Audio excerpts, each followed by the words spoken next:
Well, as the story goes, Gerald Ford was a newly minted candidate for the United States House of Representatives in June of 1948, when he made plans with a reporter to visit the dairy farmers in western Michigan's congressional district, 1st Congressional District, 5th, sorry. It was pouring rain that particular day, and neither the journalists nor the farmers had expected the upstart candidate to keep his appointment.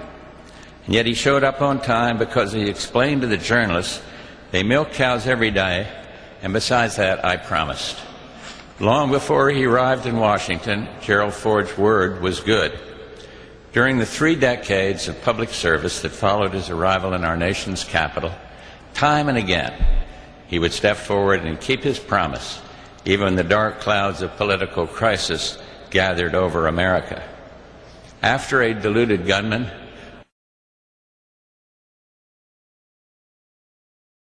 assassinated President Kennedy, our nation turned to Gerald Ford and a select handful of others to make sense of that madness. And the conspiracy theorists can say what they will, but the Warren Commission report will always have the final definitive say on this tragic matter. Why?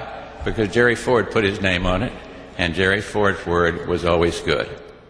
By now, everyone has seen this picture of George Bush and Richard Nixon planning the defense on the Watergate. And probably many people have seen this picture of George Bush standing in front of the Texas School Book Depository, being questioned by police as to what he saw when President Kennedy was assassinated. You'll notice there are various FBI agents, CIA agents, and police officers standing around talking to Bush. Next to Bush, I have laid this picture of Bush and Nixon in the White House. This is a forensic technique that investigators use in order to verify the identity of an unknown person in a picture. You match the skull shape, the hairline, the chin, the nose in the 2 photos, as was done in the famous book Coup d'Etat in America by Michael Canfield and A.J. Weberman.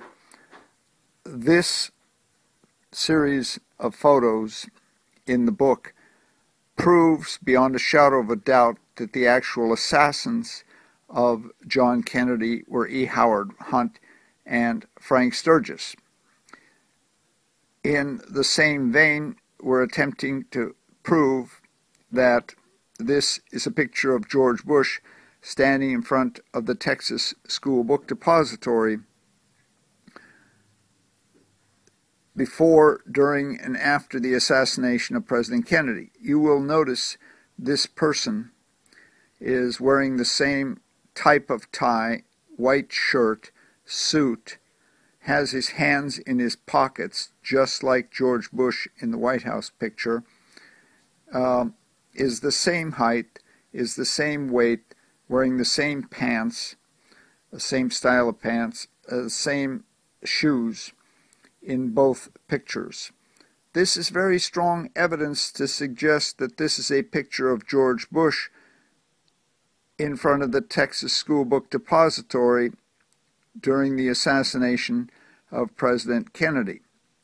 Now, why was Kennedy assassinated? Because Kennedy had just stopped the invasion of Cuba and arrested all the CIA agents that were training for the next invasion of Cuba in New Orleans at Lake Pontchartrain. The Cuban government has issued a book listing all the people, the 150 people from the Bay of Pigs that they suspect were involved in the assassination of President Kennedy. Almost all of those people were photographed in Dallas, Texas during the assassination of President Kennedy. The other reasons why Kennedy was assassinated was because he issued U.S. notes and called for the abolition of the Federal Reserve in order to, and he printed these U.S. notes to stop the British bankers and the private banks from destroying the U.S. economy. So George Bush, whose father, Prescott Bush, was on the U.S. Senate Banking Committee, was very interested in maintaining the Federal Reserve and ripping off the United States. President Kennedy wanted to abolish the Federal Reserve and put the U.S. back on the silver standard and the gold standard and producing things of value. So this, we believe, is George Bush. Now, George Bush was asked where he was the day Kennedy was assassinated, and he said, "I cannot remember where I was." But funny thing is, he called the FBI and reported a guy named Parrott as being one of the people who had assassinated President Kennedy just before this picture of him was taken, proving that he was in Dallas, Texas, and was trying to manipulate the investigation of the assassination of President Kennedy.